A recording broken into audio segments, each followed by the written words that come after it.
In today's video, I'm going to teach you how to add a video in PowerPoint. Whether you're building a pitch, a lesson, or a report, I'll show you how to insert a video from your computer or from sites like YouTube, place it on the slide, and quickly preview it so you're ready to present.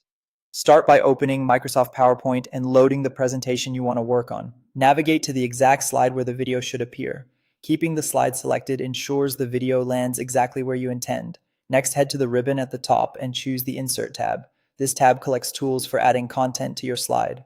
On the right side, look for the media group where you'll find the video command. If your window is narrow, some labels may collapse, so you might see an icon for video instead of the full word. Either way, you're in the right place.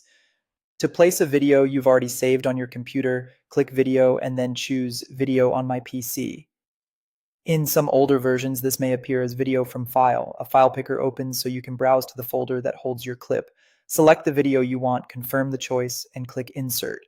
Common formats like MP4 usually work well and keep file sizes manageable.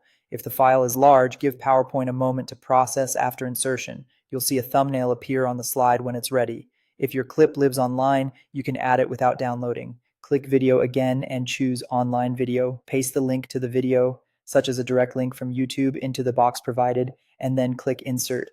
PowerPoint will place a playable frame onto your slide that streams the video during your presentation. Keep in mind you'll need a reliable internet connection when presenting, and some networks restrict streaming content, so it's smart to test this on the same connection you'll use.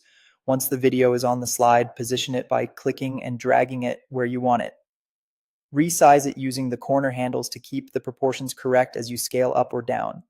Place it so it doesn't overlap other important content and leaves room for your title or captions. Finally, preview the video by clicking the play button right on the slide. Make sure the picture looks crisp and that audio is audible on your device. And that's it. If you found this tutorial helpful, don't forget to like this video and subscribe to my channel for more PowerPoint tips and tutorials.